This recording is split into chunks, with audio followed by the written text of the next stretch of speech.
But I did think this was interesting that Bobby Belt tweeted out a little bit ago. It was snaps with and without DeMarcus Lawrence on the field in 2021. And for the most part, there's not really a big difference in touchdown percentage.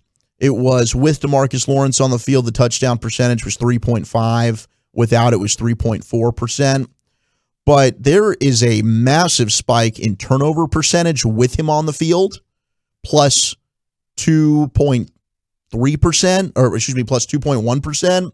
And there is a big difference in yards per play allowed without him on the field and first down percentage allowed without him on the field. And I know there's a lot of Cowboy fans that look at the DeMarcus Lawrence contract, and I get it. The sack numbers aren't there, right? But he's still your best run defender, and maybe that's an eye roll too, but he also does get a ton of quarterback pressures.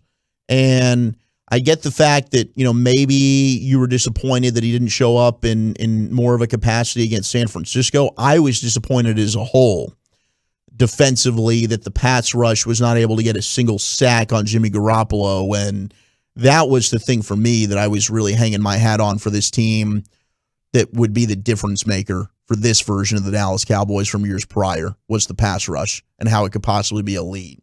And they got pressure on Jimmy G at times, and it forced some errant throws, but unfortunately they weren't able to come up with the sack totals. But it is pretty telling when you look at turnovers, yards per play, and first down, and the difference that this defense has with and without DeMarcus Lawrence on the field.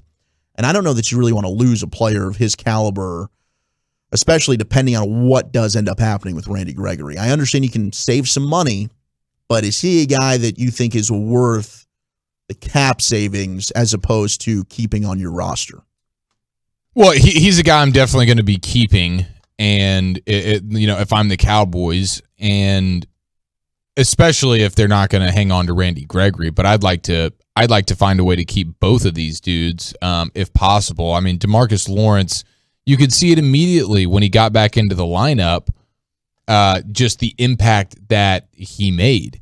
And he didn't get to play most of the season, as we know, but he came in there and it was a big time difference. Now, I do think at some point here pretty soon we're going to start seeing the decline, but he showed enough for me to think, hey, he's still going to be an extremely productive player next year.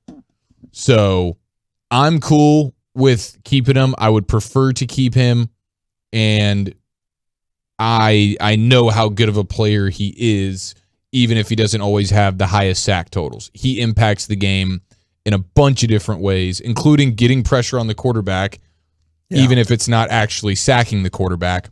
And so that's a tough guy to replace. And it's one of the most important positions on the entire sport, especially on defense. Like, dude, you got to have pass rushers. So what are you going to do? You lose DeMarcus Lawrence. Now you have a massive void there. You don't have a young guy, unless you plan on moving Micah Parsons to the edge full time. You don't have a young guy that is ready to take over the reins there. It's like, no DeMarcus Lawrence, okay, then you need to go find a legitimate replacement.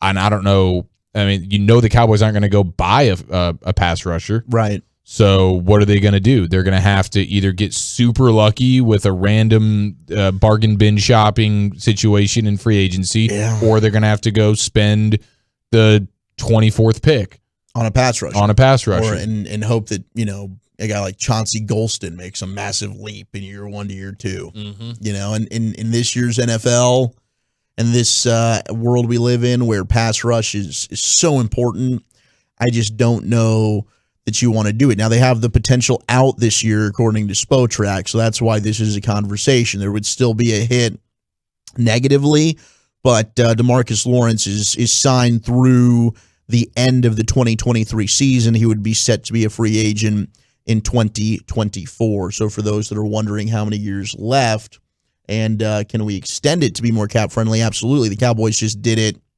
last year. They moved some money around to help open up some cap this past season. So, they have done that with Tank's deal. They could do that again.